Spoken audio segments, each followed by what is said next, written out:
You're tuned into SEC Sunday Night, part of the Chief Sports Network.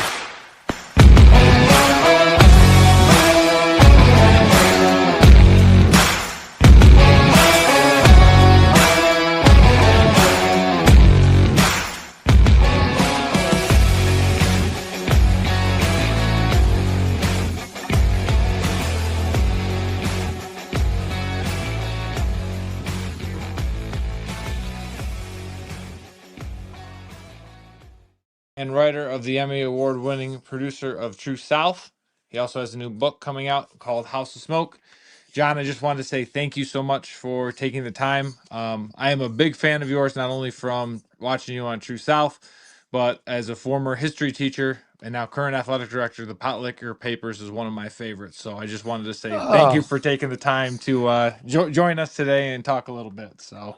Well, thank you for that. Thank you for engaging with my work. It means a lot to me. I really appreciate that. Yeah, no problem. I like to tell as many people as I can. I said between you and Wright, I really feel like you are the storytellers of our generation, and you are able to kind of capture food. Wright does the stuff with the sport as well. But like, I think you guys just do such a good job, and you can write it in a way that is so approachable. So I really appreciate that. Thank you. Yeah, no problem at all. So I wanted to bring you on. We got a new book about the House of Smoke. True South is also kicking off on Tuesday, but I want to start with the House of Smoke. And doing my own little bit of research. For years you've been a master storyteller, telling other people's stories. You always make it personal with food. House of Smoke, now you're turning inward, and it starts with your mother's catfish stew. And I'd love for you to kind of like tell us a little bit about that. Give us some teasers of what to expect.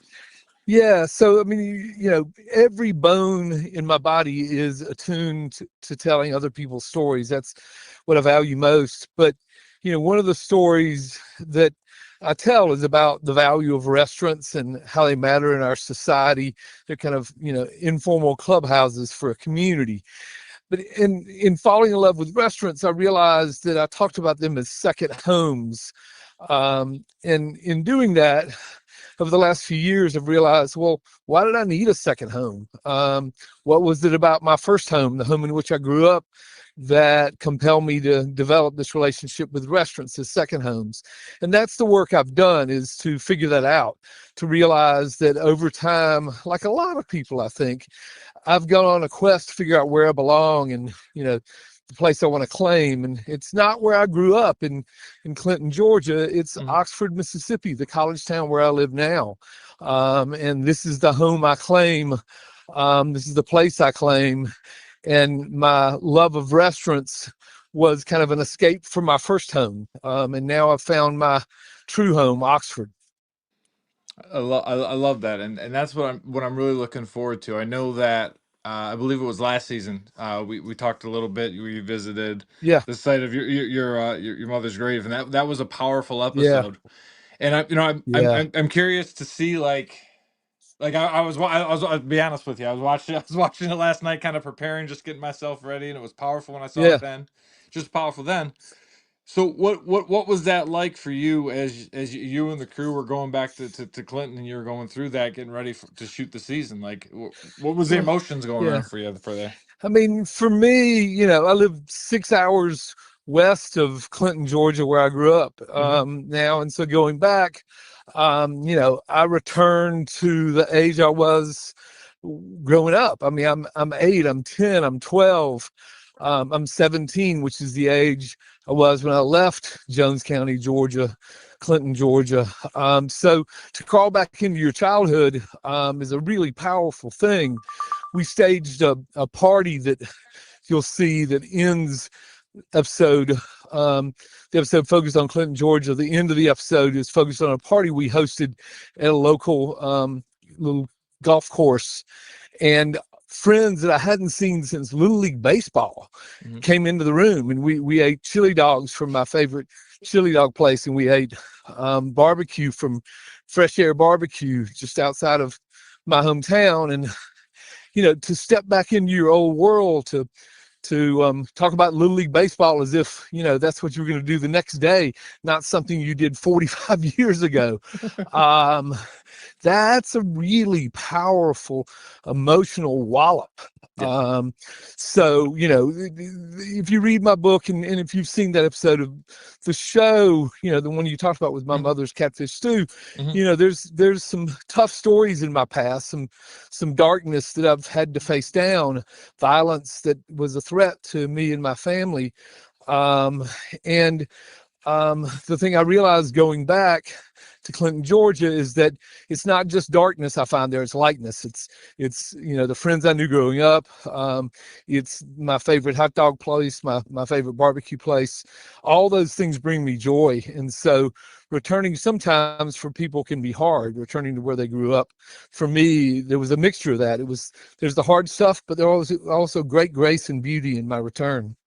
I love the fact that you get that grace and beauty, and the way that you say. I mean, I shouldn't be surprised that you say it so well. Like I said, I've enjoyed everything you do there, but that grace and Thank you. beauty, and like I think that's one of the most powerful things. Like as I think it's one of the most powerful parts of like True South. I think sometimes when people think of like the SEC network, they're thinking of football, they're thinking of basketball, they're thinking of baseball. But what you are able to do on that show is you're able to bring out those little hometowns and basically those towns that are beyond Athens and they're beyond Yeah. Auburn and stuff like that. And it's so Yeah. special to bring up that story. So I love that grace and beauty that you provide to all of us and to those people really comes back to you as well. Oh, thank you. I mean, we get a license in the show to pay attention to everyday Southerners, people who, may live in a small town that prosperity has passed that town by and that town is struggling, or the people living in that town is struggling. We, by way of True South, get to listen to those people. We get to listen to their stories and then help project those stories back into the world. And in that, I think people get to recognize that whatever the challenge they're facing down, there are other people facing down similar challenges. That's one of the promises. And then when you show something joyful on True South, you realize, oh yeah, that makes me happy too. Yeah. Yep. Yep. No, and to me, that's what I always figured like that plate of food. To me, like you bring a plate of food, someone makes you a plate of food, you bring that to the table. That's a welcoming piece, right? That's a time for us to get together and to gather and to maybe That's right. forget about our differences. So I think you guys, That's right. you do a beautiful job with that. Thank you for saying that. Yeah, no problem. All right, last two questions because I know you got to get going Yes, here sir. in a minute. So you spent some time at the University of Georgia, and I know Oxford I is your did. hometown, Ole Miss. I got to ask you the question because since this is a football show, who are you rooting for come October 18th when Ole Miss travels to Athens? Oh, Ole Miss all day long. Good. My father-in-law, who taught at Auburn, was Dean of Liberal Arts, or Dean of Arts and Sciences, I think is exactly what it was called. He was Dean of Arts and Sciences for a quarter of a century. He told my wife, after his daughter, my wife, after she went off to college, and she went to Auburn undergrad, and then went to Hollins for a graduate degree, and then finally went to Michigan for an MFA. And she was talking about football allegiance. He said, "Well, you always cheer for your paycheck." I like that. And my allegiance to this university is bigger than that, but it's also the place that employs me. Yep. And it's a place that I choose to contribute. I love it. Yeah, I had the fortunate experience. I'm actually from Detroit. My nephew's just starting at U of M, Ann Arbor, right now. But That's I got great. yeah. So yeah, I actually got to go down to Oxford in 2022. It was for the Alabama Ole Miss game. I was at the Grove there, and then I actually went down to cover the Mississippi State Georgia game down in Starkville. So I got to experience Oxford and the Grove, and I got to experience Little Stark Vegas. So it is truly special. So it is fantastic. So yeah. Yeah, it's a beautiful place to live. It is. Well, John, I really appreciate it. I know that we're going to be making sure to promote your new book. I know I'm looking forward to reading Thank House of you. Smoke. And Thank you. Tuesday night, we'll have True South appearing Season on 8. SN. That's Yep, right. season 8, which I can't believe either. I feel like it's just Yeah, started. me I can either. only imagine for you. Yeah, I'm just kind of dumbfounded we get to do it. Yeah, hey, that's a beautiful thing. But I wish you nothing but the best of luck. Maybe not as much October 18th. I have to admit, I'm still being a writer for the Dogs, being a fan for the Dogs. I hope to Yeah. maybe return the favor a little bit. What happened last year in Oxford? Yeah. Sorry about that. Yeah. No, no, no. I was with two old college friends at that game, and I had more fun than they did, I think. You know what? It was surprising, but you know what? It's fun. And Yeah. and what Lane Kiffin's done to Oxford, I think it's a beautiful thing. It's bringing lots of students I know to campus, but it's just there's just a Yeah. great energy for Oxford and Yeah. Ole Miss football. So Agreed. Well, have a great rest of your afternoon. I appreciate the time. thank you so much, John. I really appreciate it. Have a great Thank you. day. Okay. DC Pretty campus tour. We have our girl Dailey Joy with us. Joy, how's it going? Tell us where you are, first of all, and happy Friday to you as we are coming to everybody from the past right now. Yeah, this is wild. I am great. I am in Columbus, Ohio. The weather is beautiful. The campus is alive. Like you can absolutely tell that they have a top 25 matchup happening tomorrow.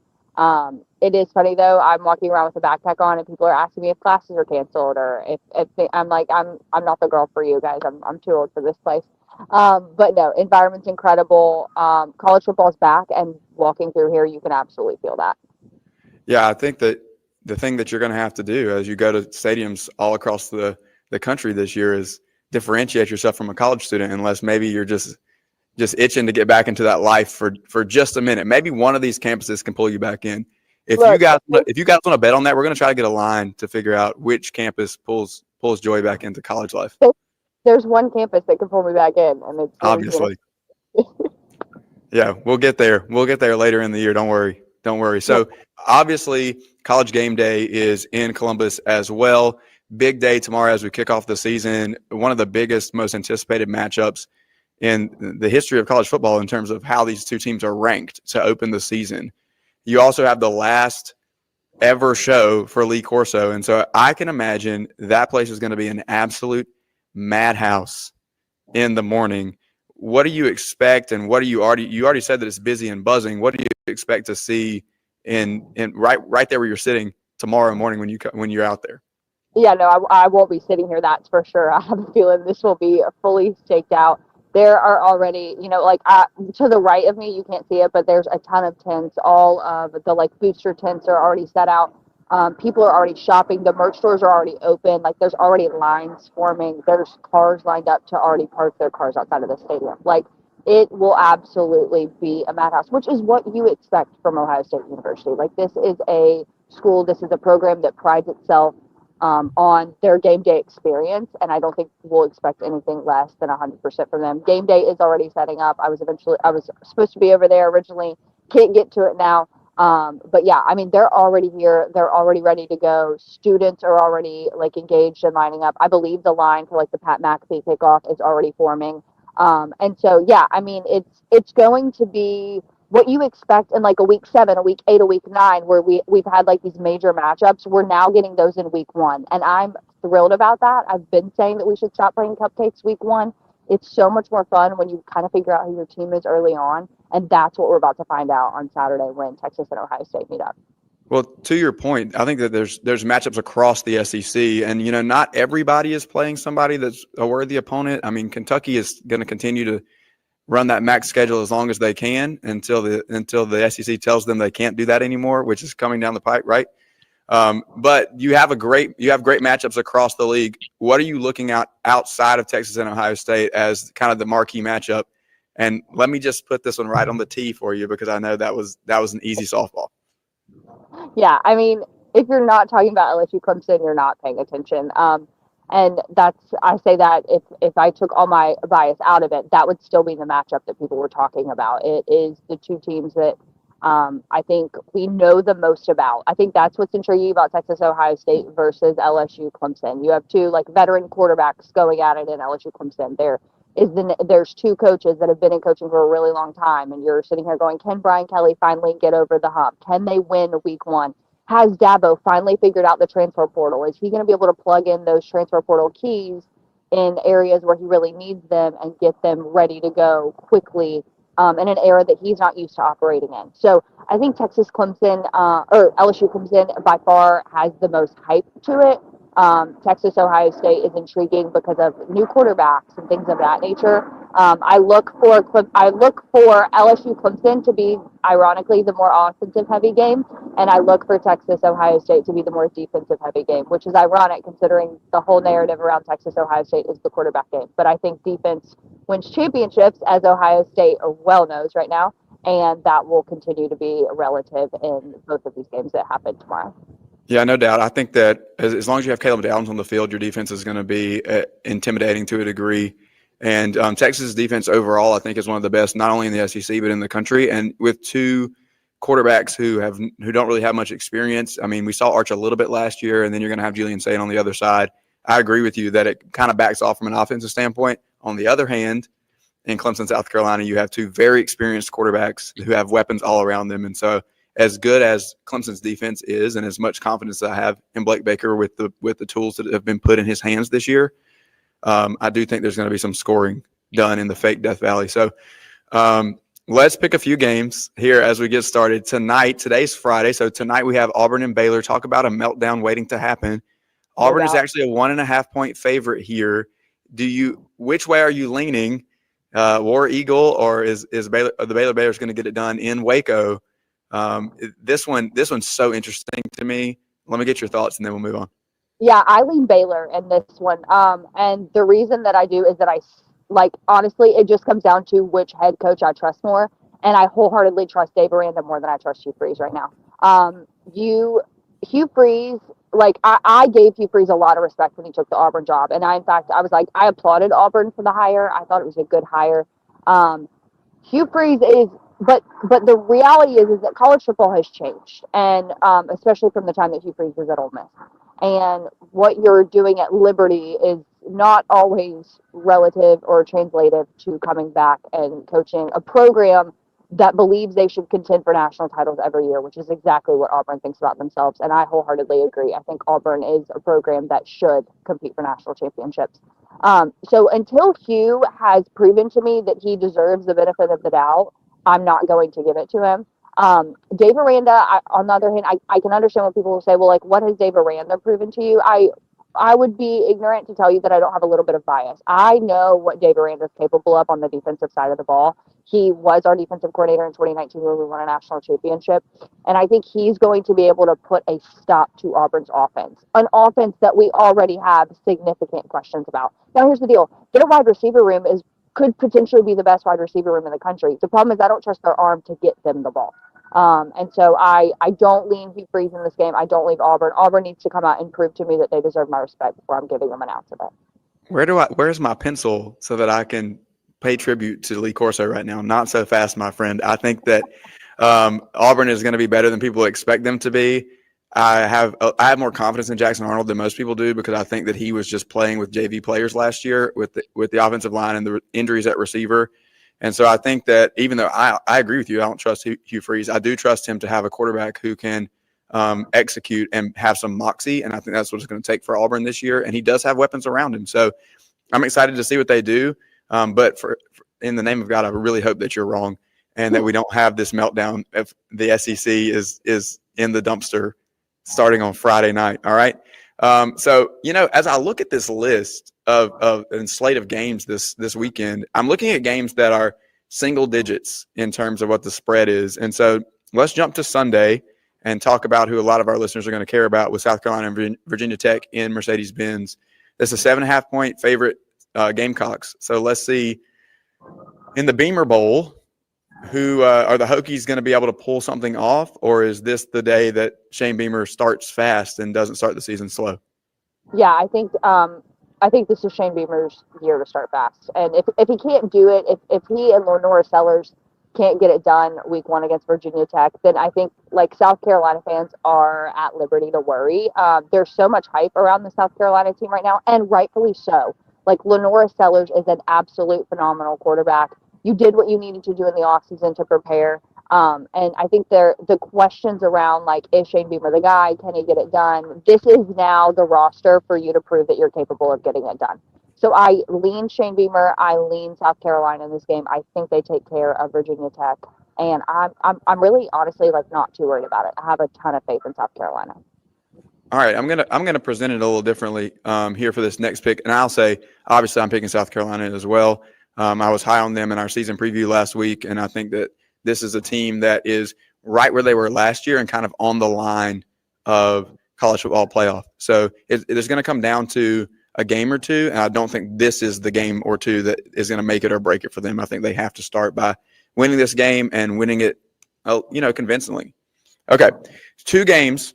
I'm gonna let you pick which game is the more likely upset. Okay, we've got Alabama in Tallahassee against Florida State, 14.5-point favorites, and then tomorrow at noon, while you're watching Texas and Ohio State, I will be right here in the bins already watching Tennessee and Syracuse, and that is a game where we see Tennessee favored by a similar margin at 13.5. So which team is more likely to pull the upset, 13.5-point dogs Syracuse or 14.5-point dogs Florida State?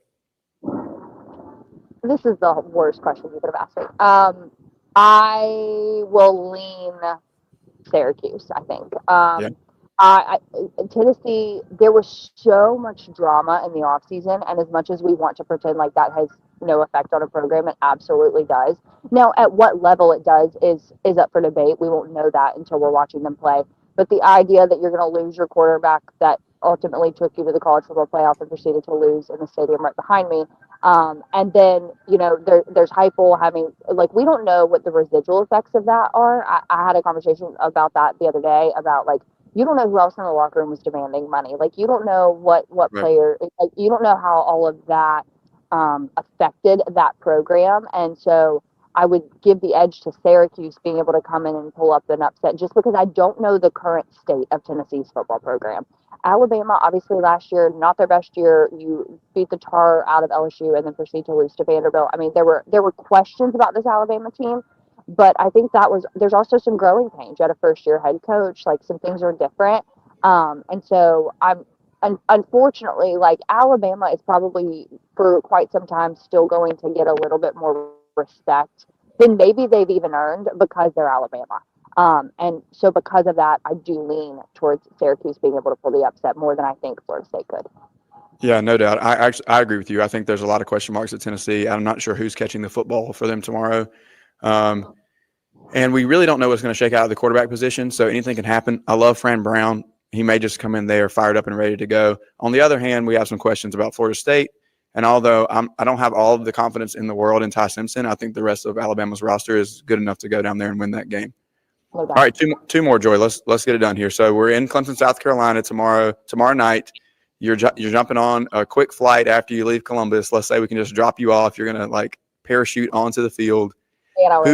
Who is gonna take that one in a premier nighttime matchup between Tigers from LSU and Clemson? I have to take LSU. I mean, I have to do it. And the reason that I have to do it is because if you can't do it with this roster, then you can't do it. You have, obviously, returning quarterback. You have every weapon at the wide receiver position.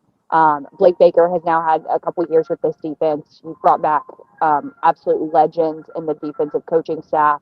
From what I've heard coming out of fall camp, like, this is the most aggressive, the most hardcore fall camp that we have seen in quite some time, which is exactly what we needed. I obviously there's a little bit of concern about the offensive line just because of how much talent you lost, but I firmly believe that our offensive line will be completely fine. I trust Coach Davis and what he's capable of producing. We've seen him do it year in and year out. So I have to go LSU because if it's not LSU this year, then it won't be LSU for quite some time. Yeah, I'm not pushing back on you because I picked LSU to win the SEC this year, and so if I feel that confident about them, then I think they have to go and win this game. And so if they get off to a rocky start, it really doesn't impact their ability to win the league. But I do think that I have enough confidence in the roster overall that this is a game they can go in and win. Tough out, a night game. We don't know what anybody's bringing to the table because it's week 1, so we don't have a whole lot to work off of, and a very talented Clemson team and a Clemson roster. But I'm going LSU. All right, final one. Texas is a 1.5-point favorite right there where you're sitting in Columbus, Ohio. We talked about it. Defenses are strong. Quarterbacks are fresh and new. All that's left to do is pick the game, Joy. Who do you think is going to win? I give the edge to Ohio State, which, as I sit here in an SEC pretty hat, I feel like that's a crime. But this game has so many like similarities in the fact that like we're seeing new quarterbacks on both sides of the ball. We're about to see two elite defenses, because if there's one thing we know about both of these programs, that's something that they pride themselves on. If Ohio State's going to bring anything to this game, it's going to be an elite defense, and I think Steve Sarkisian plans on doing the exact same thing. Like I said earlier in the show, I think it comes down to defense, and if the defenses are showing up on both sides of the ball, I'm going to give the edge to Ohio State simply for home field advantage. I think that this place is going to be rocking. Now, let's be clear. I've seen plenty of Texas fans. Texas fans are traveling, and they're traveling well because they can. But I give the edge to Ohio State. I think they pull this one out. I'm taking the Buckeyes. Yeah, I actually agree with you, and that's tough for me to say as well. I mean, I get it. Like, we're sitting here from an SEC platform. We're really high on Texas. They've got to be a college football playoff contender and a national championship contender at that. There's a lot of faith in this roster in general and a lot of faith in Arch Manning, even though we don't have a lot to go on. Everybody believes that he's going to be at least good, right? And there's a ceiling of absolutely out of this world excellent. And so somewhere in that, the floor, I think, in everybody's mind is good. Nobody thinks he's going to be just above average or just an average quarterback. Everybody believes wholeheartedly that he's going to come out, and even if he falls kind of flat, he's still going to be good. So there's really high expectations there, but I think just because it's in Columbus and this is a huge, huge matchup, you talk about the pressure and the ability to go in and shake that off. I'm going to have a lot more confidence in him throughout the rest of the season if Texas pulls this off, and it's because of Arch Manning. So there's a lot on the line, but I think I'm going with the Buckeyes as well. One last thing that I would like to say to everybody is if you have not purchased your SEC Pretty hats yet, then what the heck are you doing? You're late. Okay, so make sure that you're doing that, and we are thankful to the always SEC Pretty Dailey Joy for being with us here live from Columbus, Ohio. We appreciate you, and we will see you next week from another location yet to be revealed to everybody. So thanks, Joy. Enjoy the game, and we will enjoy breaking down how you and I were wrong on some of these picks. We're going to be right, Rob. We're going to be right. Thanks for having me. We can't be right about everything. We picked opposite teams on some of these. All right. We'll be right back on SEC Sunday Night Live on the Chief Sports Network. This is SEC. This is SEC Sunday Night on the Chief Sports Network.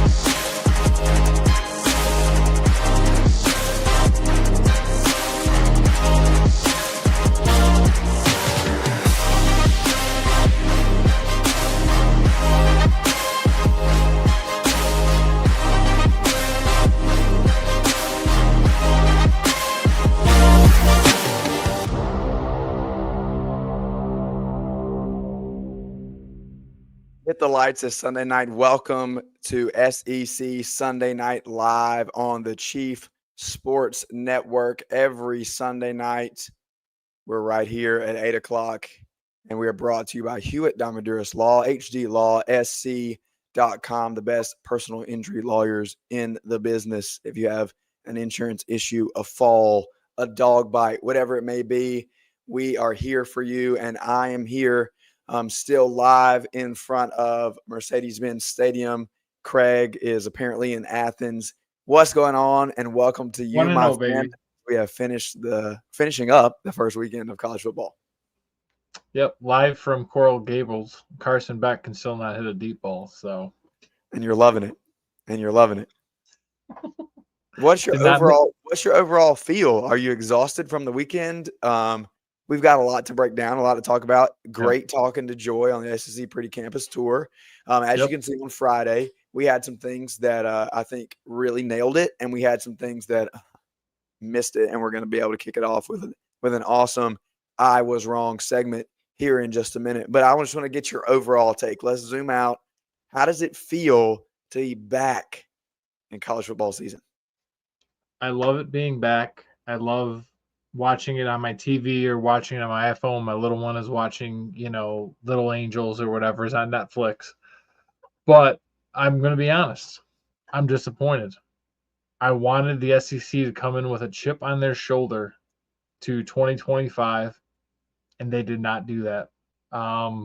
Outside of LSU, who looked impressive last night, especially in the second half, and did what they were supposed to do, everything else was okay or really just disappointing. I mean, I know we're going to get to what happened in Tallahassee and what happened in Columbus, but it's just not it. Like if we're going to talk about us being the top conference, you got to come in and you got to win those games, and you can't mess around. Yeah, we're gonna really dive deeply into those two biggest games, one in Columbus and the other one in Clemson, South Carolina. So I think it's only right that we start tonight by just making a rundown of the scores across the SEC. And like you said, we had some moments that were interesting, and then we had some just kind of blah moments. I just want to run through some of these scores for you really quickly, beginning with Vanderbilt over Charleston Southern 45-3. Not a really, poignant opponent there, but we get to see Diego Pavia kind of get it lathered up. Arkansas goes 52-7 over Alabama A&M. Kentucky, with a tight one, gets the win 24-16 over Toledo. That was a big upset pick for us through the offseason, and I was really watching it for a while there. We sat at 10-2 for a long time and got 28 points between two teams scored in the fourth quarter.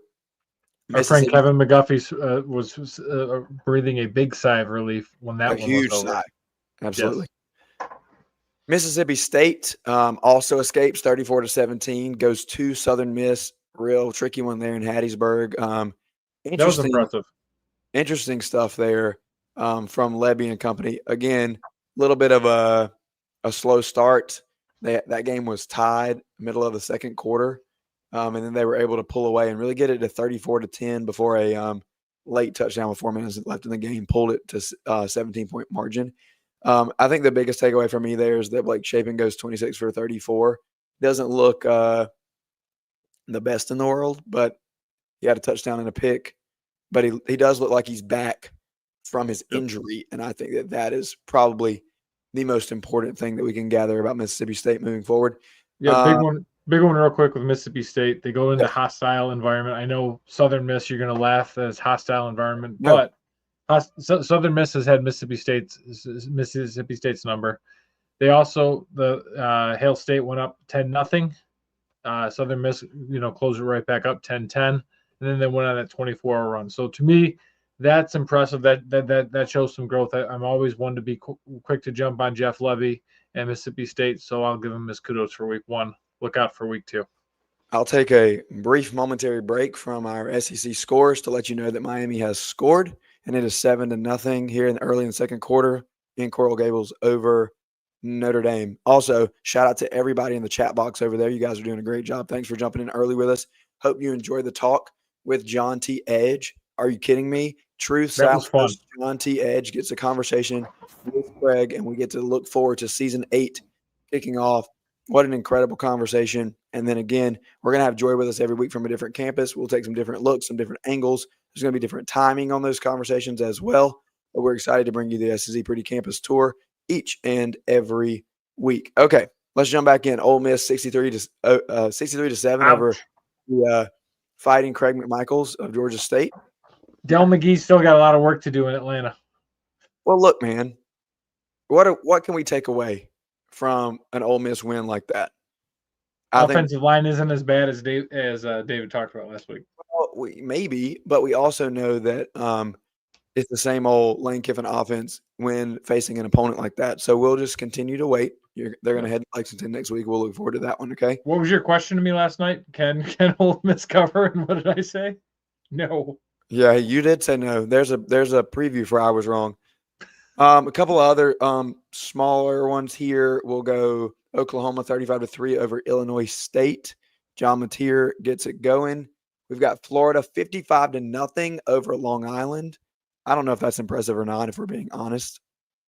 No, but I tell you that week two against South Florida dominated Boise State in week one. That game in Gainesville gets a lot more interesting now because South Florida may have a little bit of a pulse, so look out. No doubt. Okay. A couple more, and then we'll get into some more competitive action. Texas A&M 42-24 over UTSA. That game was close for quite some time. I think we were able to learn a few things. It is week 1, so I don't know how much we can really take away. But immediately off the bat, I noticed that UTSA was able to get pressure on Marcel Reed up the middle, kind of at will, and then they got loose on the offensive side against Texas A&M secondary a few times, and you're able to see some speed from the, no pun intended here, Roadrunners. And we'll see if SEC opponents are able to do the same thing against A&M.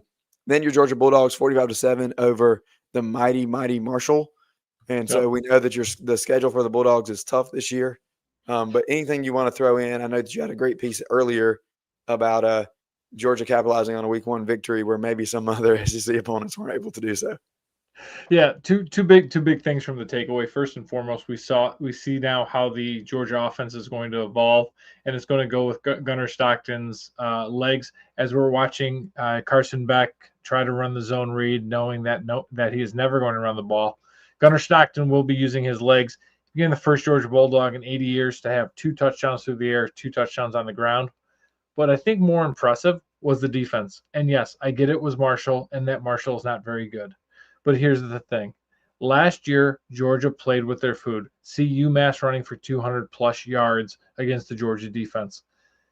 Marshall's first 7 possessions had most of them, I think 5 of them were 3-and-outs, and the other 2, I think, capped at about 5 plays.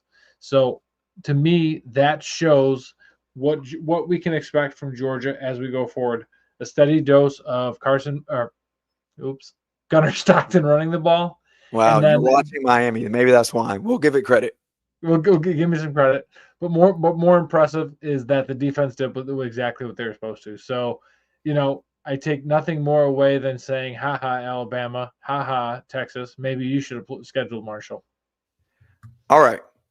It is 8:36 p.m. here in Atlanta, Georgia, and I am on the outskirts in an undisclosed location, having been in Mercedes-Benz Stadium for the past 2 days. And I want to thank everyone who has already tuned in with us watching SEC Sunday Night here on the Chief Sports Network. Let's get into the real deal here, okay? Yep. Everybody who's here and everybody who's in our chat box, I see tons of people pouring in, watching us online. You guys want to talk about the big games here in Atlanta. You want to talk about Alabama and Florida State, Craig. So let's unpack those 3 games, and then we'll get ready to welcome in some friends, okay? First of all, Tennessee yesterday makes quick work of Syracuse. I'm just going to call it like it is. There was not much of a competitive element in this game. There was a couple of moments where you felt like Syracuse was trying to fight back. But yeah, it was just dominant all the way around. Tennessee's defense did not give up much ground. The defensive backs did not allow receivers to really get open. It felt like they were really clamped down. Refs were letting them play. The hands were being used for sure. But definitely that defense is going to be a strong point for Josh Heupel again this year. And then they were able to run the ball. It was by committee. There was a group of backs that played for Tennessee yesterday that found success. But the biggest storyline for me, and we said it in the post a minute ago, is in the tweet. No one misses Nico. I mean, whatever his last name is, right? Do we even remember? Do we even know? He's gone. Not gonna play here anymore. He's gone. And Joey Aguilar looked the part. You get a Power 4 opponent in week 1. You're going in Atlanta in Mercedes-Benz Stadium. The lights are on. It feels like a night game in there no matter what time of day it is. This is a noon kickoff. I came out of the stadium after the game and I'm like, holy cow, why is the sun so bright? The lights are on, and it just feels like an SEC big-time environment even when the stadium isn't full. And so Joey Aguilar not only gets it done with his legs, they cut him loose a couple times early, but he got it done through the air. He found his guys, and my question was answered, Craig, that who's going to catch the ball for Tennessee? Chris Brazzell stands out really early. You had a couple of Mike Matthews sightings, and shout out to Strom Thurmond High School in Edgefield, South Carolina, in Johnston, South Carolina, with a big, deep ball. Bray Staley comes in, and as a true freshman in his first collegiate action, catches a bomb from Aguilar for a touchdown. He did good work as well. I think he's got a good chance to be their number 3 receiver this year. And so Tennessee, SEC over ACC. The final is 45-26, and that feels about right. 45 points for Tennessee. And that's impressive, right? Because I think you looked last year, they had some really big numbers early on in the season, but that was against like a Kentucky-esque MAC schedule, right? That was against a lot of weaker opponents. So I think to put up 45 points against Fran Brown's defense, I think is impressive. Obviously, they have found their quarterback. And I think what's interesting, something you said there, is maybe the most impressive part of the Tennessee Volunteers and Josh Heupel, their defense instead of their offense, because their defense has been solid the last 2 years. And to me, that is where we're going. I do have a question for you. You know, I'm one to be critical of, you know, these neutral site games. You were there yesterday. You were there today. Mercedes-Benz is a great spot. We go there every year for the SEC championship. What was that like first week of the season? Was that like, you know, was that as good as being in Knoxville? You know, what was your thoughts? Not a chance. No way is it as good. I love the fact that we have kind of a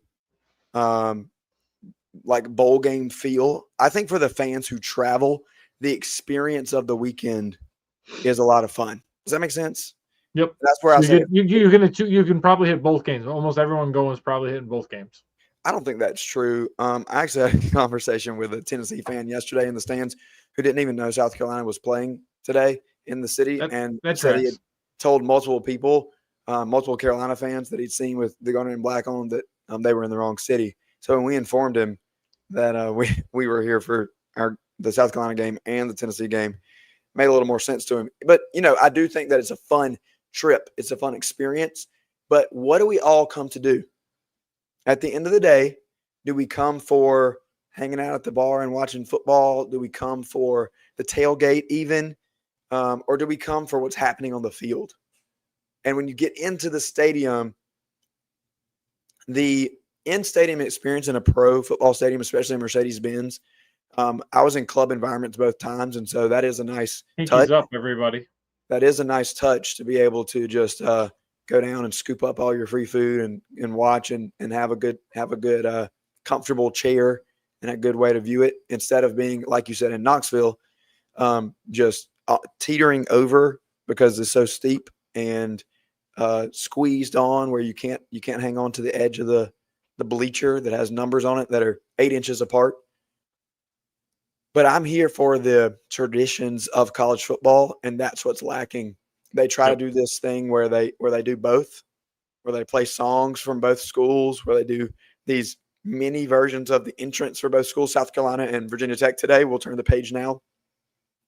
You got a little low volume 2001 entrance, and then there was an Enter Sandman moment as well. Both songs got cut short, and it just doesn't. It's cool for a minute, but it's not the overall experience that you're really looking for. So I would not the SEC championship. The SEC championship hits a little different, I think. Of course, because there's something on the line, something massive on the line. But plus, you got a sold out crowd.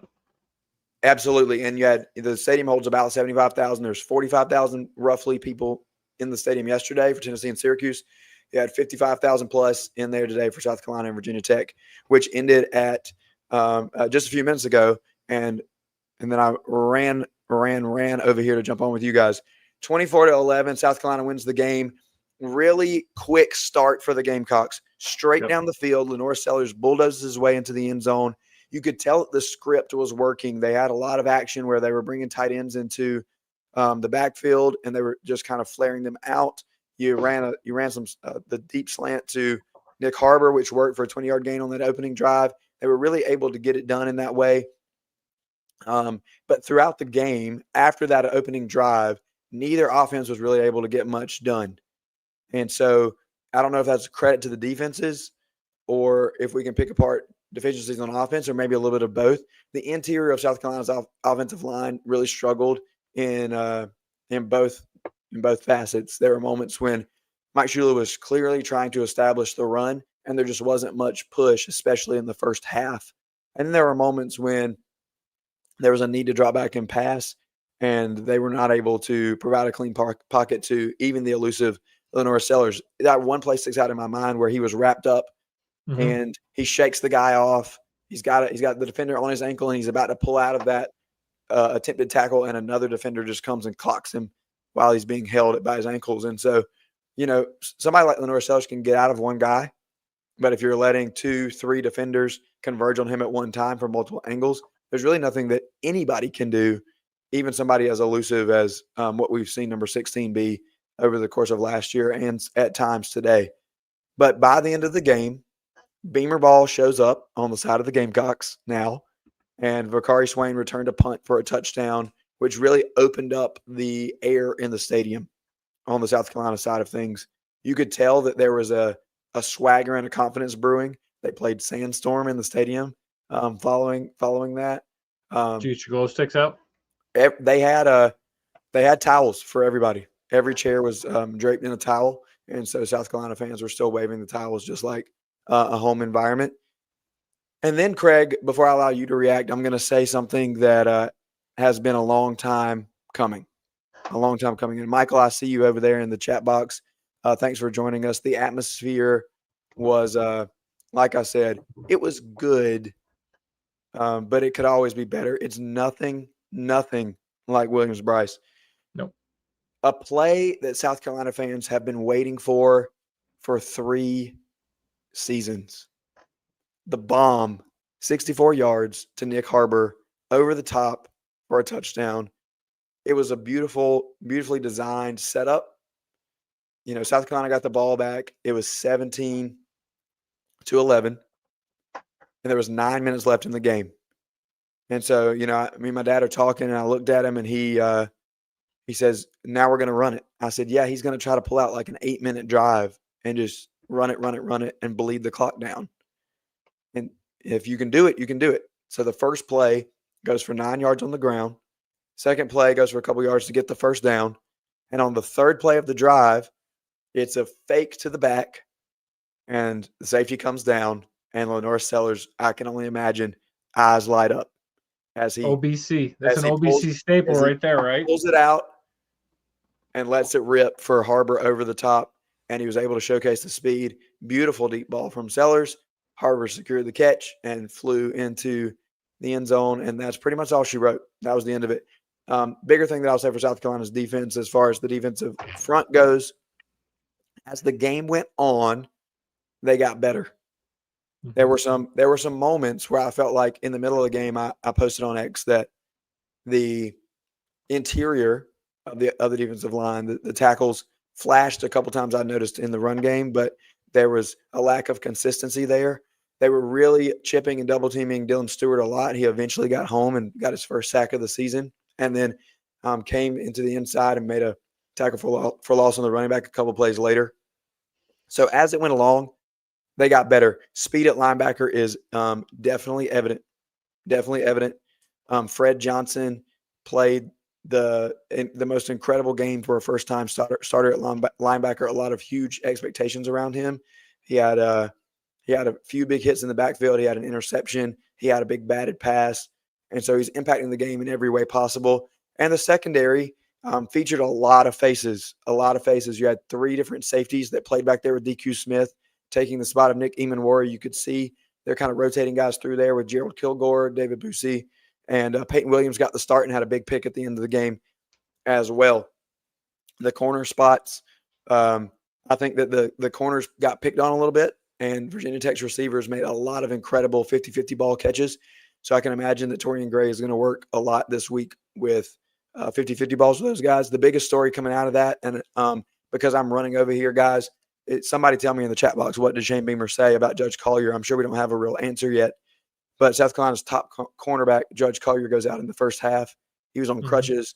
Clearly, the knee is wrapped up, so I'm unsure exactly what that means. Luckily, there's depth in that cornerback room, but you still never want to lose your number one guy who looks like a stud and is just primed to have a lockdown year. Craig, I know that you were able to watch a little bit. What were you able to see out of the Gamecocks? So my biggest takeaway is this is Lenore Sellers' team. We kind of knew that going in. He is their running game. He's their juice guy. I think it was great to see Harbor get a couple of those touchdowns.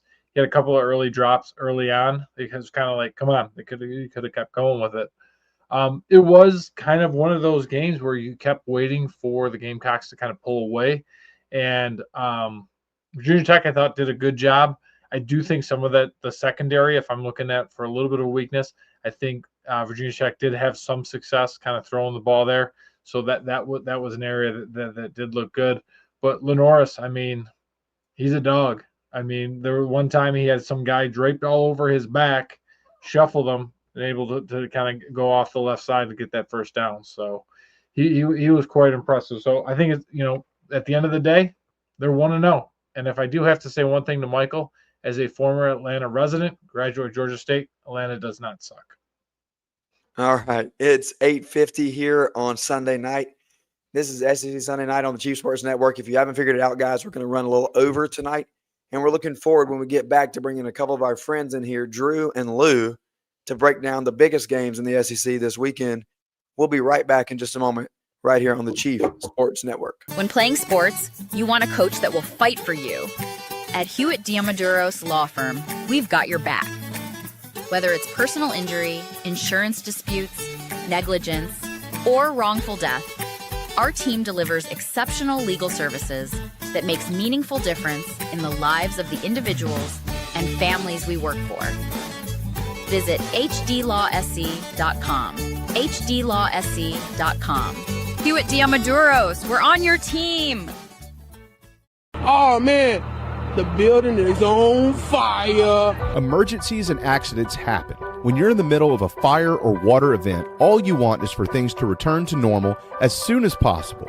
Resto Pros of the Midlands is with you, guiding you through the process and working with you to get your home or office back in working order. They'll answer your questions, discuss procedures, and can act as your advocate when it comes to processing your insurance claim. Resto Pros Midlands SC.com. Open 24/7 when you need them.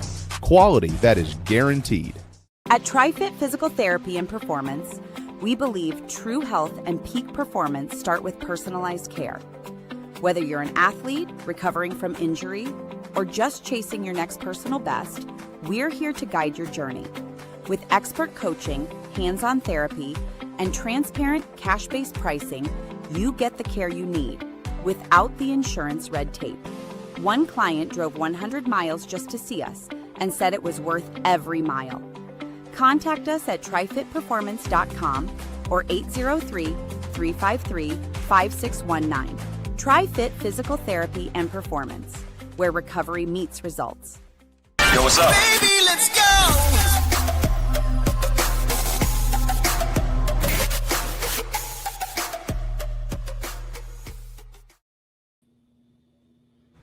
This is SEC Sunday Night, part of the Chief Sports Network.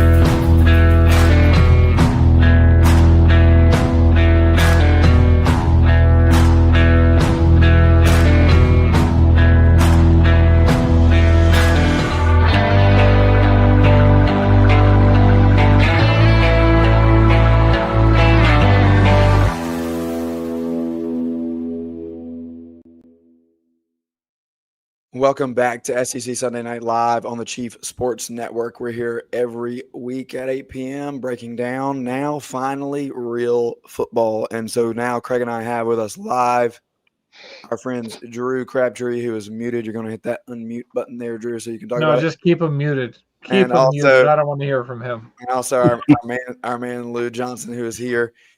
Drew covers Ohio State, and so we're going to break down what happened in Columbus. And Lou, of course, covers LSU and does a great job with that too. So we want you guys to check out what they're writing and the shows that they are hosting and that they're on as well. So let's start in Columbus. Craig, yep. Tee it up because you were wrong. No, I have a question for Drew. You were wrong. What's wrong with Ohio State's offense? They only had 200 yards of offense and they only scored 14 points. What's wrong with it? I thought we were explosive. They had, all these great players. You got a great question, my friend. Other than the fact that Texas is going to have one of the best defenses in the nation yet again, I think that Brian Hartline, who took over play calling duties for Chip Kelly, who bolted to the NFL, he played really, really conservatively. I was watching and I felt that we were back in trestle ball. There were so many 2 and honestly, there were a couple 3 tight end sets on the goal line. There was a freaking fullback in there, Craig. What's a fullback? I don't know. We've not used a fullback in Columbus in a long time. So, no, the offense they did have the training wheels on for Julian Sayin, which props to him. He had a fantastic game. Obviously within the bounds, he was serving them up. And the Buckeyes dropped a couple passes. There were a couple, borderline non-calls. I'm not really going to get too worried about whether or not Texas was holding because the Buckeyes won. But they were also letting them play both ways because Davison Igbinosun didn't get called for holding at all. And he was the most penalized player in college football last year. So that offense, I'm not too worried about. Texas is going to have another awesome defense, but, massive shout-outs to that offensive line. Buckeyes dropped back, and they made Julian Sayin's job the easiest in Columbus. He dropped back something like 23, 25 times. They got one pressure. Like, they didn't touch him. Colin Simmons for, posting the Julian Sayin's picture on Instagram, non-factor. He was taken out of the game by a tight end, the tight end who transferred in from the MAC. So that offensive line, awesome. I think that obviously next week when they play Grambling and then when they play Ohio and then they get into the non-Penn State and Michigans in the Big Ten, they're going to actually unload. But they were super conservative this week, and I was perfectly fine with it. I was treating it as an NFL game. You got to take what you can, feel each other out. And then they took the one shot, and then, Carnell Tate somehow came down with it. So I'm loving it, honestly. It was impressive, and you talk about the conservative game from Ohio State. I feel like both staffs were just trying to totally had kids love on that. Sark, shout out to my guy Memphis Spence. He came on here and he had questions about Sarkisian, and I told him, Memphis, you're wrong. He's this great offensive innovator, and turning the ball over twice inside the 10-yard line and losing a game like that probably shows that, this is why Memphis is smarter than me. Not that we already didn't know that as well.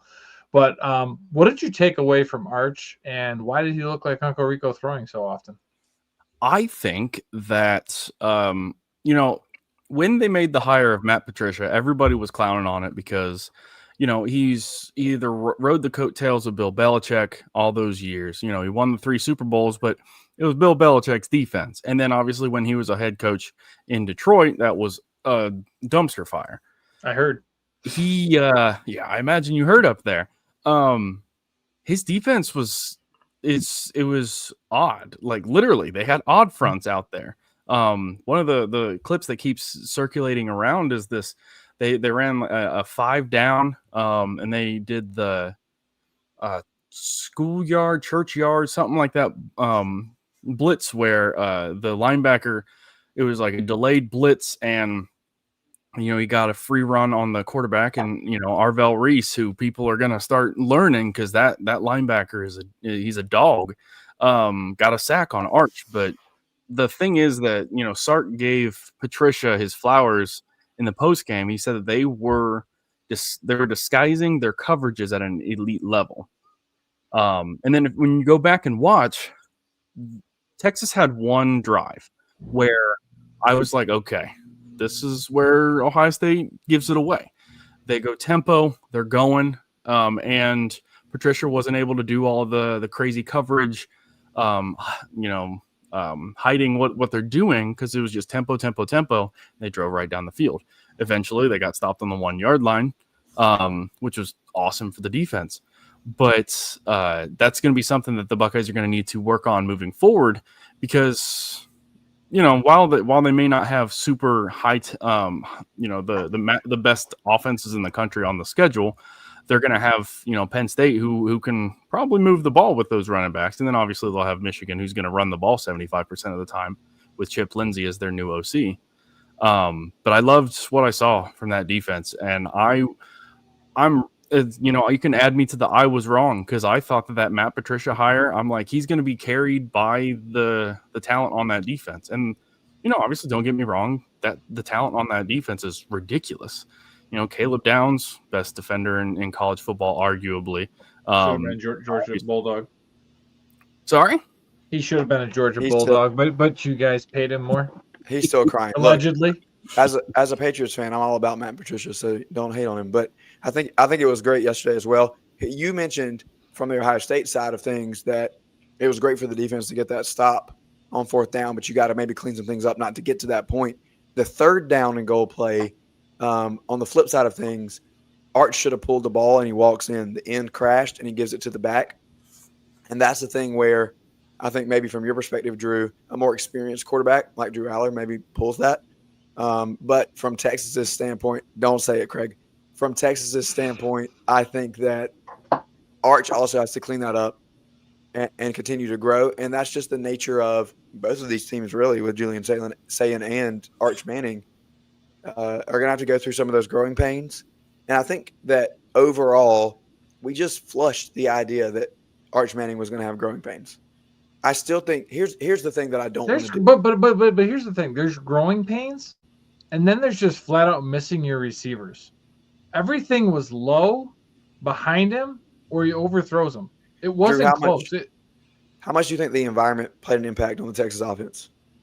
I have to say that if Ohio Stadium, which is a great environment, if Ohio Stadium at noon rattles you, what's the rest of the SEC slate going to look like? Because like Ohio Stadium was hopping, like it was electric. They did the whole national championship banner reveal. They've done all these things to try and ramp up the hype in the stadium. A couple things awesome. A couple things falling flat. Like they're trying to move when they play Hang On Sloopy. This weekend they played it after the second touchdown, after the Carnell Tate touchdown, and everyone was going crazy. But if you're gonna get rattled by the crowd at Ohio Stadium at noon, sure. I wonder what's going to happen when you're playing in the prime time on the road in the SEC. It's a great point. And I'll take a moment here to just shout out, as we have 2 incredible guests here on the TriFit Performance guest line. I will make sure that we note that TriFit Physical Therapy and Performance is here for you in your time of trying to improve your performance, whether you're an athlete or just a regular Joe who wants to go out for a run.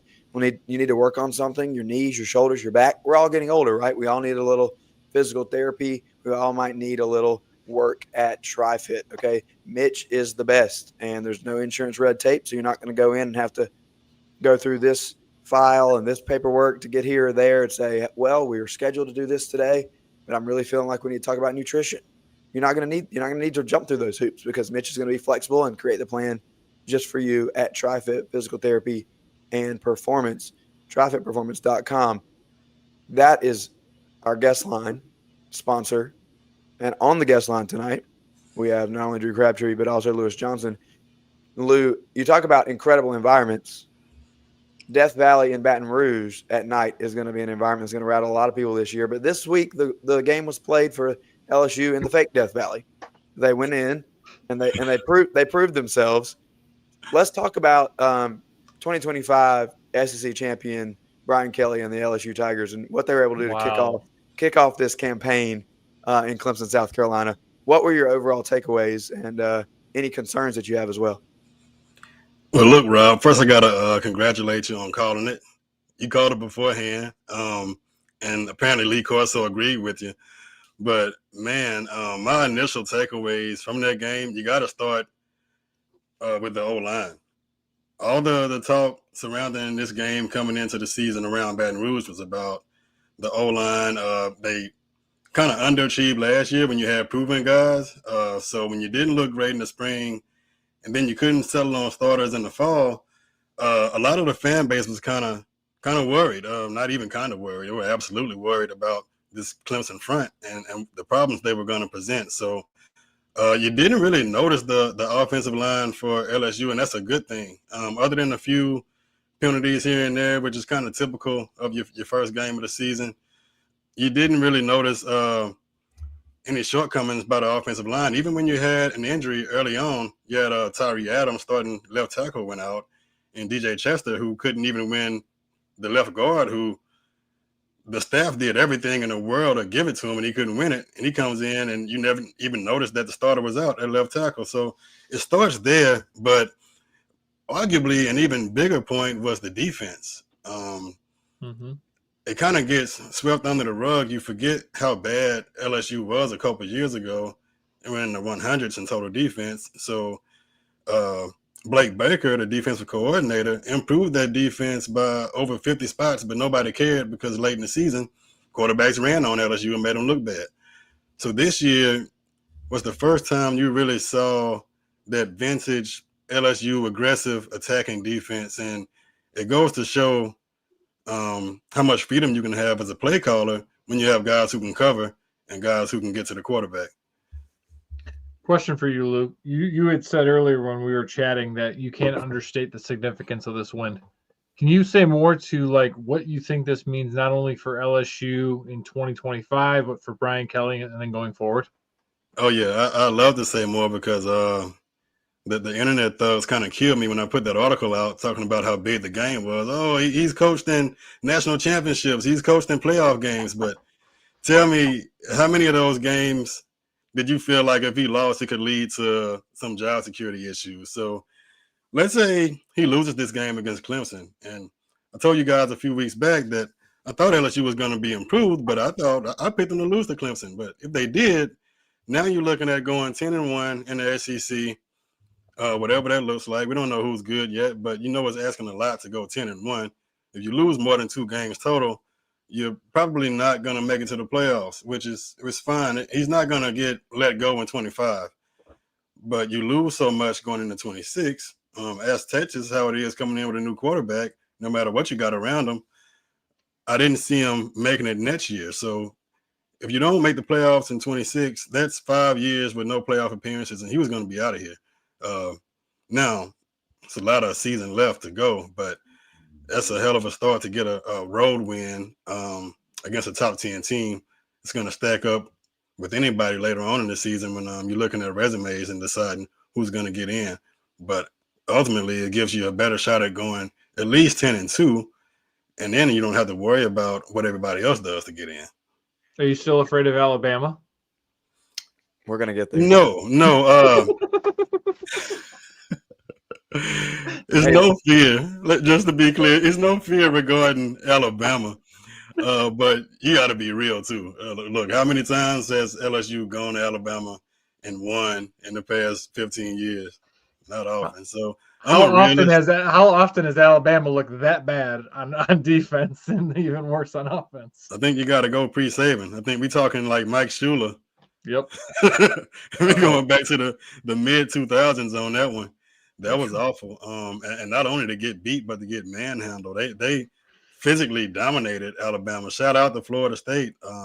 Quarterback talked the talk, but look, he walked the walk. Wow, he really did.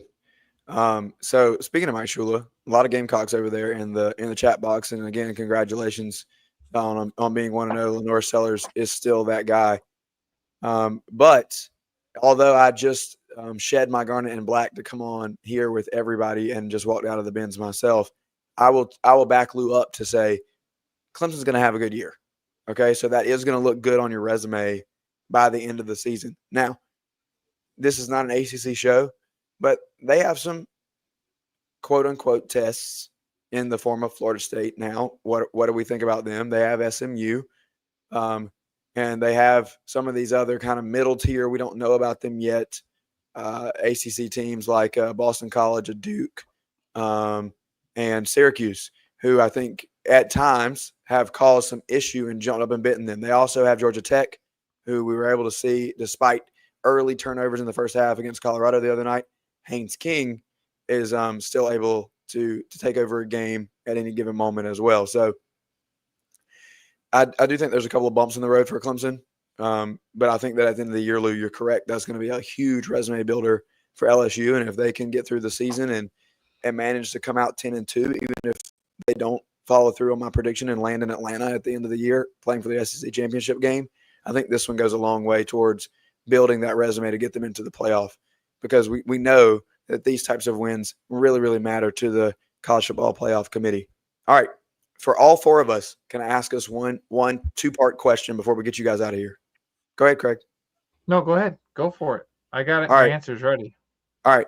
Most impressive SEC team, least impressive. SEC team after week 1. Okay. While you guys have a minute to think, most impressive, least impressive, we've got some developments over here on ABC with Miami and Notre Dame. Okay. Daniels bails out Beck. Yeah, absolutely. Well, first of all, Notre Dame scored to tie the game at 7. And now what an incredible catch as we see it replaying from Daniels and Miami, this game quickly approaching halftime. All right, boys, stalled for you. Talk to me. Most impressive, least impressive. Go ahead, Drew. I will. I would say Texas for one or the other, but I will leave that if someone else wants to say it. I will say I liked Missouri beating Central Arkansas. They beat them 61-6. I was honestly really wondering what Bo Pribula, I can never say his name correctly, what he's going to look like after transferring out from Penn State. At Penn State, he was just the backup. You got Drew Aller there, and Drew Aller was not going anywhere. So he was like, you know what, deuces, I'm going to go, I guess, light it up in the SEC. He went 23-28, 283 yards and 2 scores, and also added 65 yards and 2 scores on the ground. I don't know if Missouri is going to be anything to watch in the SEC this year, but that first win, even if it is Central Arkansas, pretty impressive. And then I would honestly say that the most disappointing has got to be the Kentucky. I mean, obviously I was rooting for Toledo because that's where I live. But even if Toledo is one of the best MAC teams in the country, you gotta beat them. Like, obviously last year Toledo went into Mississippi State and absolutely beat them with their own cowbells, but you have to beat a MAC school, especially one that's touting out a running back that you had last year. I still think Toledo is going to be good this year, but you can't beat Toledo at home by 8, man. Yeah, it's a tough look.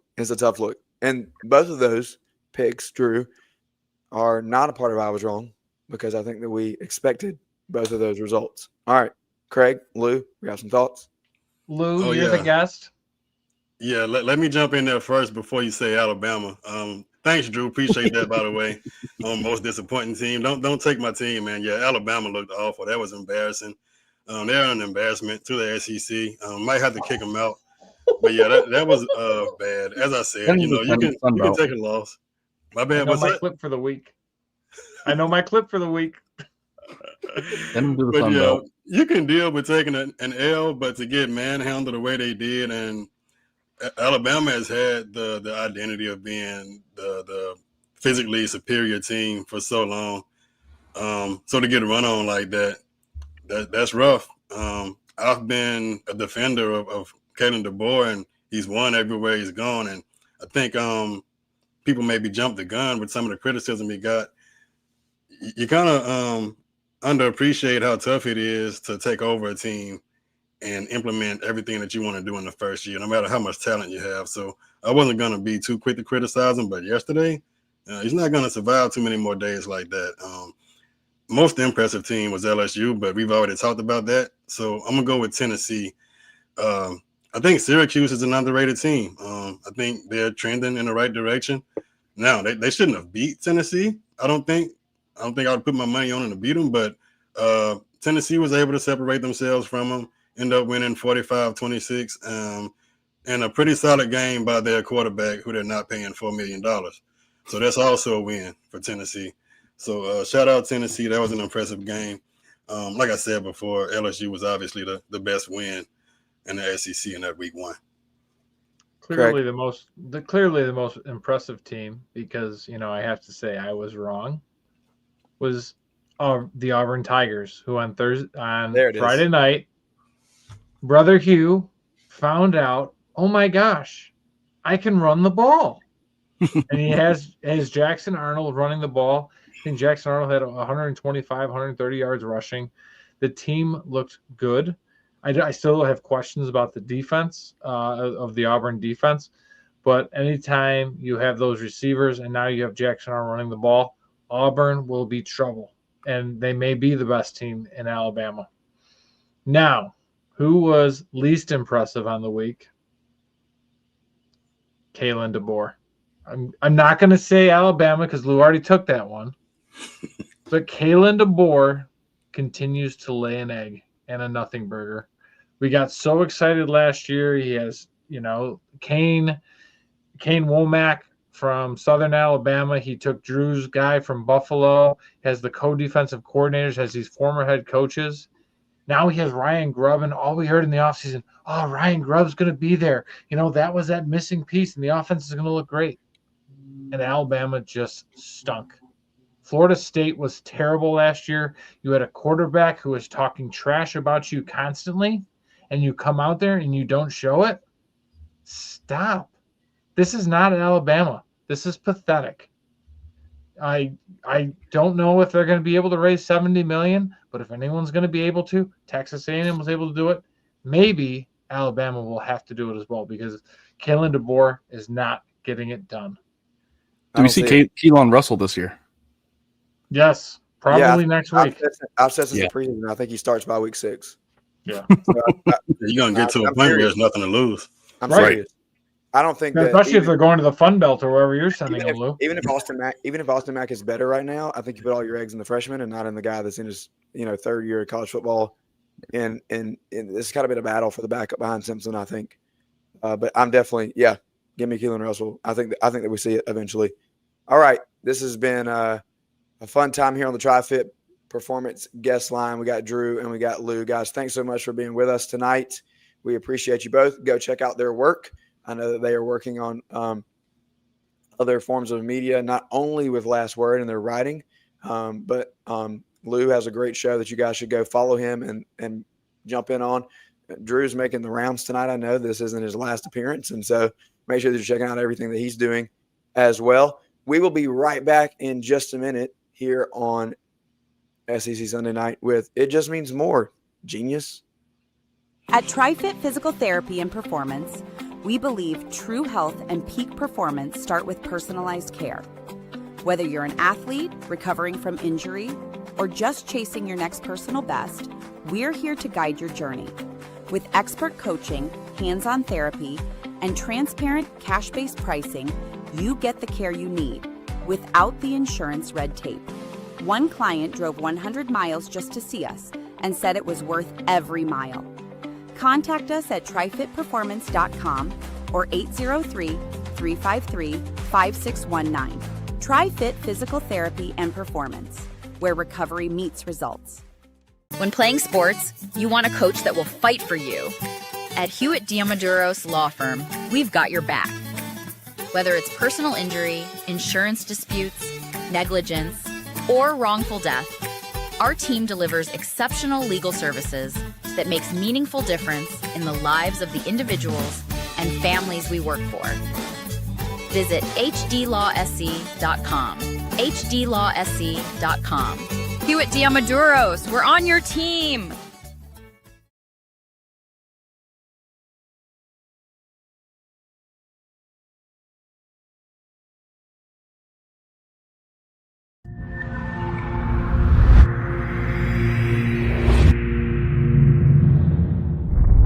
OTC is go. Packet go. PTC is go. LPS is go. Houston flight is go. Pilot go.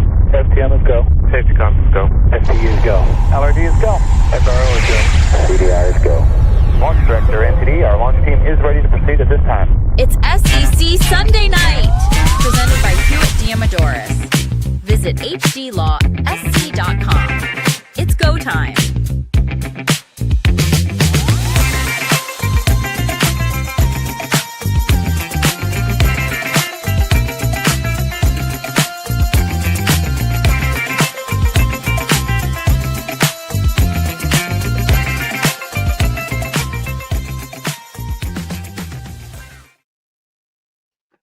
All right, welcome back to SEC Sunday Night here live on the Chief Sports Network. Don't forget that tomorrow we will have Rooster Rant, all you Gamecock fans who are over there in the chat box, and as well as a week full of Inside the Gamecocks, the morning show and the show. You got coffee coming up, so you want to make sure that we're tuned in to all of that this week as the Gamecocks prepare for A little bit of an easier matchup next week against South Carolina State. And also remember, SEC Sunday Night is brought to you by Hewitt Dalmaduras Law. If you need them, it's hdlawsc.com. They want a relationship and they want to talk to you. And if you can't say Dalmaduras, it's okay because he can't even spell it. So we want to make sure that you get over there and get involved with those guys. All right, boys, time for some fun. Casey, let me pull you to the middle here. Whoa. I know you got some fun stuff. For us. I'm going to sit back into producer mode and get some of this stuff rolling for you. And we're going to hope that my hotel internet is going to continue to keep us going. But, ladies and gentlemen, you know him and you love him. It's time for It Just Means More Genius, the producer of the Message Board Genius podcast. Casey Cregan, take it away, sir. Guys, I appreciate you having me. I love the Lou and the other gentleman that was just on with you. Why did I just completely crap out on his name? My apologies. Because he's a Buckeye. Drew Crabtree. Drew. Lou and Drew. I knew it was Crabtree because I have a friend Crabtree. But anyway, Drew Crabtree. Michael? Yeah, they were great. No, they were great. So I appreciate them. But I want to piggyback off of basically what you guys were talking about. Obviously, I'm here to talk about the two teams that are probably the most disappointing outside or inside of the SEC because we don't know of any other schools in the country that were as disappointing as these two. Nope, not one. Anyway, we're going to go out to Bama Online first. We're going to see our guy Crimson Cade. I don't know if you know this, but Alabama took it on the chin to a lowly ACC school. And this gentleman, conveniently after yesterday, 7:50 p.m., says, "Is college football dying?" I know this is easy for us Bama fans since we lost, but the other games and game day just doesn't feel the same. I feel like not many people care anymore, and it's so sad to me. What do y'all think? Oh, So is college football dying, guys? maybe in Tuscaloosa. Maybe. But no, college football is not dying. No, come on. Stop it.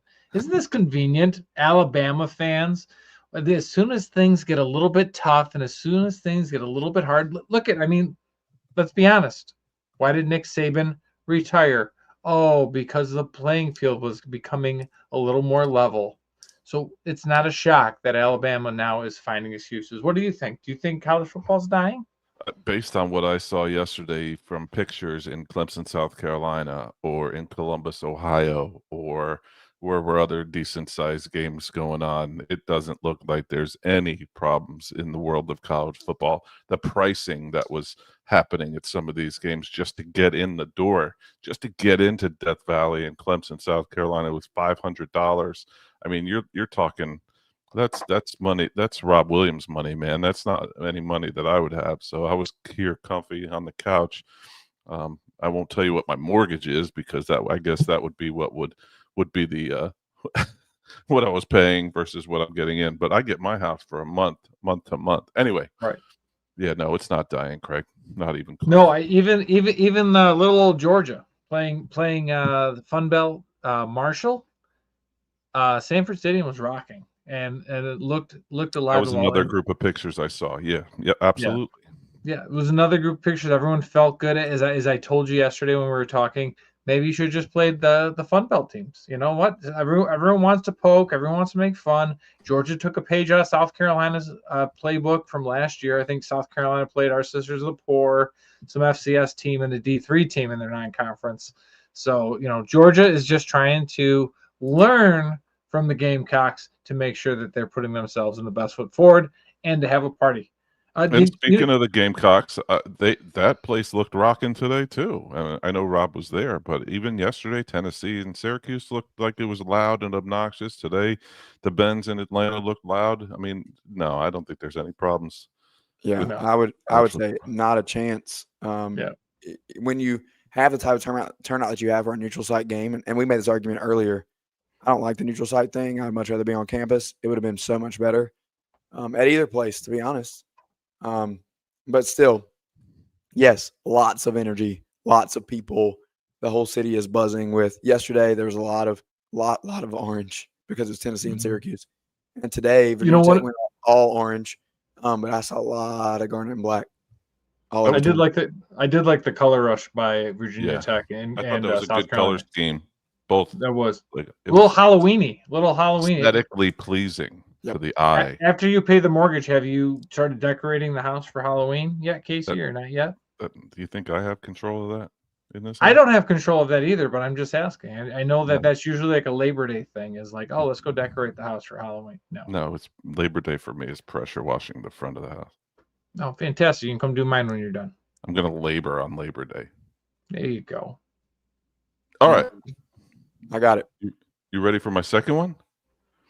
I'm ready. There it Texas, is. the other disappointing team. They're already asking. Sark's already on the hot seat.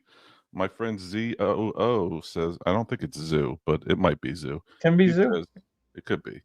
He says, who can we get to replace Sark? He's cursed. Can we persuade Saban to coach us? Now, I know we'll probably get into this a little bit on our show later in the week, but there's already talk of who's going to replace him. I saw tonight Marcus Freeman in an Alabama, quarter zip that was obviously made by AI. Sark's already getting talked of. Saban, I guess he's the new one that's going to be everywhere, even though he's well retired and having a good time on College Game Day. His name's going to be mentioned. We'll hear Herb's name. We're going to hear who do you think's going to get to A? Do you think Sark's in trouble? Truly, thank you. And Not who would they possibly get? There's nobody. Urban Meyer is a dumpster fire. Nick Saban doesn't like the new rules of college football because the playing field is actually level. So Sark has that perfect relationship. We've talked about it time and again. And let me go on my rant. He has a great relationship with Chris Del Conte. They get the Lambos on DK Royal Stadium. He'll be just fine. You know what? Maybe he has to do? Trust his damn quarterback. Let him throw the ball and don't try to put him under center or try to do some stupid stuff like he was trying to do yesterday. Let him throw it. The same stuff you were doing for Devontae Smith in 2020. Hey, maybe let's see that offense. I bet you Arch could probably do something. I bet you they could score twice inside the 10 instead of whatever the hell that was going on. Not that I'm bitter, by the way, that Arch didn't look good in week 1 and that I really had picked him last week either. The best joke that I heard about that game all weekend was that Patricia versus Sark looked like the Patriots versus the Falcons in the second half in the Super Bowl. Tough one. Tough one, right? But here's the real deal. Texas is going to be fine. Nobody really thinks they're going to fall apart, right? No. They're going to be fine. Maybe. They're going to be fine. Again, it's week 1, so everybody has to hit the panic button, and I get it. And they come here, and they want us to hit the panic button too. But let me tell you, friends, we're here to talk a little sense into you because we're going to zoom out. And now that we've been consumed with emotion watching our teams, I am going to lead the charge in stepping back and saying, hold on, wait a minute. There's too much that we know about. Yeah, time out. Too much. I'm timing out for you. Yeah, for you. Go ahead. Is Kalen DeBoer? So are we allowed to hit the panic button for Kalen DeBoer in Alabama, or do we have to do the same thing? We have to not overreact. We have to just take it all in. Kalen DeBoer. No, I think we can react to Kalen DeBoer in Alabama because it's not the first strike. But I don't want to overreact like they're going to go 5-7. But if they play Cupcake U week 1 and put up a 60 burger, are we still having Georgia the same State? narrative? No, not even close. I mean, like this. That's how I feel for my squad too, right? We don't know what Florida State is. Do you think Clemson looked that bad though, Casey? Yes, but I thought South Carolina didn't look good either. But was it the running game with Clemson for sure? Yeah. Because I don't think Virginia Tech's very good either.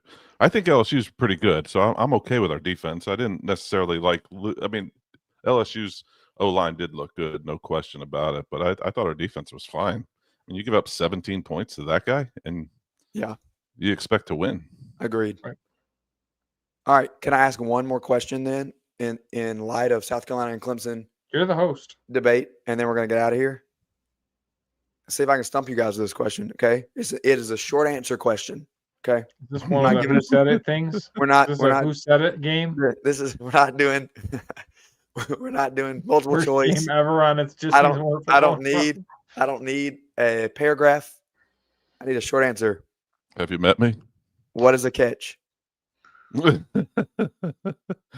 I think the Brown catch was a catch, and I think the Nick Harbor catch was not a catch. Wow. So here's how I think we solve it. You ready for this one? MLB put the pitch clock up there, so the pitcher's got to throw the ball in a certain amount of time. You get 1 minute to look at the play and to review it, and that's it. Don't let it go. Don't let it go 5 minutes, because the more you start to think about it, the more it's like when you're taking a test. Now, granted, I was never good at taking a test in school. That's why I'm an athletic director now. But the more time you have, the more time you have to overthink yourselves. So give it a short amount of time. You get 1 minute to look at it, and that's going to take your gut reaction. It was a catch. It was not a catch. I mean, obviously they both caught the ball, right? Yep. But because of that silly rule of completing the catch to the ground, and that's where it gets me, because they're out of bounds. So they caught the ball inbounds. They both took 2 steps inbounds. Correct. So in my opinion of what a catch is, and I'm sorry, Rob, you said short answer. They're both catches. Once you go out of bounds, the play's over. Yes. So what happens out of bounds should stay out of bounds. Especially when you score a touchdown, because then also the play is over once you've crossed the pylon. That's another thing. So it's almost, is that where the process is completing, though, right? Because that's the argument, right? Like if you're going out of bounds and the ball starts to jiggle. How about a run play? The guy crosses the goal line, right? And then someone swats it out. Yeah. Well, I mean, if you're talking about a catch, if someone swaps it out after it goes to the ground, it's not a catch, but it counts as a touchdown for the run. What's the difference? Yeah, I think especially when they in both cases they planted 2 feet before going to the ground. It's very difficult for me to reconcile it.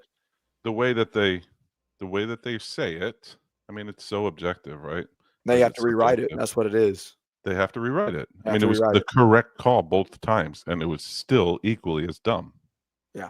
I think it's kind of. I saw somebody say this earlier, and I don't remember who it was. National football analyst, somebody. We've taken common sense out of this. Yep. Out of this decision making. You guys gotten too technical. All right, there we go. A great first week. We're gonna go watch the second half of if you're Alabama ACC matchup. It's a great first week for football fans. Let's say that, okay? Yeah. We're all football fans, and college football is back. So we are back, and we'll be back next Sunday night at 8:00 to break down everything for you. We'll have another edition of the SEC Pretty Campus Tour, and we will always have our message board breakdown. Hopefully, given the slate next week, we don't have the meltdowns that we had this week. But you know what? We're going to have some fun anyway. Thanks, Casey, for being with us. Again, shout out to Drew Crabtree and Lou Johnson. Of course, thanks always to John T. Edge for the time in the interview, as well as our friend Dailey Joy for coming on with us. For Craig McMichael, I am Rob Williams, and this is SEC Sunday Night live on the Chief Sports Network. We'll see you next time.